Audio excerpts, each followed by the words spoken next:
My name is Safia Rahman. The front door slammed shut nearly 3 hours ago, yet the heavy, sugary scent of my daughter's perfume still lingered in the hallway. It felt out of place in our old brownstone, a house that smelled of age, wood, and quiet endurance. Her perfume was loud, careless, young. It did not belong here, just as her behavior no longer did. I stood in the kitchen, staring at the pantry door, listening to the silence. Once, this silence was my reward.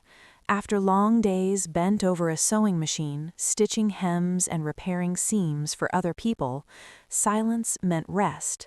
It meant survival. But today, it felt different. It felt like something waiting to pounce. My stomach tightened. I was hungry. Not starving in a dramatic way, just hungry in the slow, humiliating way that arrives in the evening and refuses to leave. Hunger that reminds you that you exist, even when others behave as if you do not. I opened the cabinet. The hinges creaked as if complaining. The shelves were spotless. Empty. She had packed in a hurry, rushing around the apartment like a bird desperate to escape a cage. Sundresses, swimsuits, bottles of lotion.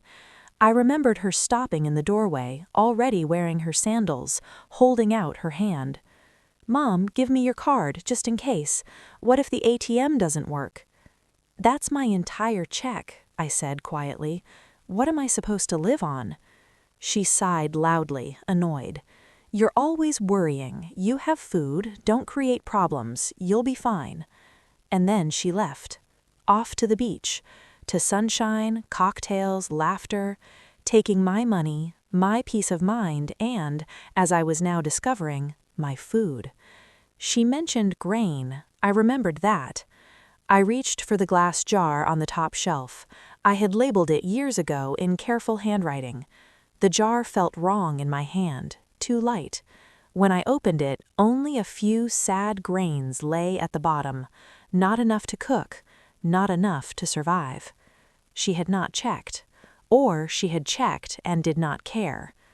Dear listeners, to support this channel, please subscribe, like this video, and write in the comments which city or country you are listening from. Your support helps stories like this reach people who need to hear them. And now, let me continue my story. The cold that spread through my chest was not from the air.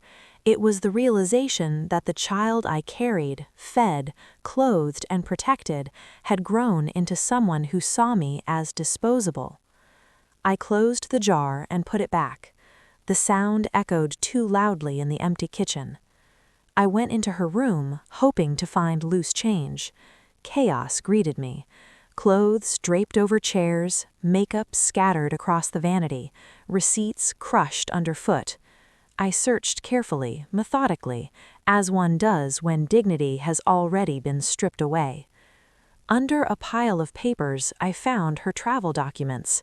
The total cost leapt out at me. 3 months of my income. I stood there for a long time, thinking of the years I had worn the same coat, skipped fruit, repaired shoes instead of replacing them. Thinking of all the things I had denied myself so she could have more. I left her room and walked into the living room. That was when it became painfully clear. This was not a home, it was a museum. Antique furniture polished weekly, crystal behind glass, porcelain reserved for a future that never arrived, jewelry saved for special occasions, fur coats hanging unused. And me? I was the caretaker, the unpaid guard, hungry and invisible. My stomach growled again, but this time something else joined the sound. Not anger. Anger is hot and reckless. This was cold, clear, calm, clarity. I found an old newspaper on the coffee table. In the classified section, a small advertisement I had circled weeks earlier without admitting why.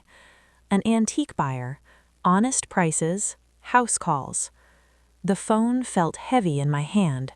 Each number I dialed felt like turning a key inside myself, unlocking something that had been sealed away for decades. The next morning, the man arrived exactly on time. Neat coat, observant eyes. He examined the silver spoons that had never touched food, only admiration. He named a price. I said no. I named a higher one. He smiled. We made a deal. When he left, money filled my purse and something lifted from my chest. It wasn't guilt. It was relief. I didn't hide the cash. I put on my best coat and walked downtown past stores I had not entered in years because I believed they were not meant for people like me. I bought real food. Bread still warm, cheese that smelled of life, fruit that glowed with color. That night I laid the table for one person, myself. I used the good dishes. I ate slowly. I tasted every bite. The food was delicious, but that was not the most important thing. The most important thing was this: I existed. 2 days later, while sorting through old papers, I found a folder hidden deep in a drawer. It was not mine. Inside were documents that made my hands shake. A brochure for a state nursing facility, a draft power of attorney, my name at the top, my daughter's name beneath it, dated for next month. She was not waiting for me to die. She was planning to remove me. I did not cry. I did not scream. Something inside me hardened into resolve. That day, survival turned into strategy. Everything went. Furniture, paintings, rugs, jewelry, anything that had kept me waiting instead of living. Everything was sold legally, documented, witnessed.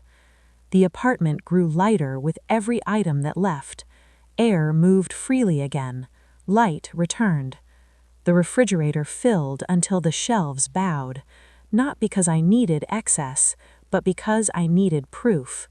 Proof that I was no longer powerless. 2 weeks later, the key turned in the lock. "I'm home," my daughter announced loudly. "I hope you learned your lesson." She dragged her suitcase inside, complaining already, expecting darkness, hunger, obedience. She walked straight to the kitchen. She opened the refrigerator and screamed. Her face twisted in disbelief. Luxury where she expected emptiness, abundance where she planned control. "What is this?" she demanded. "Where did you get the money?" I turned calmly. "I was hungry, and you took my card."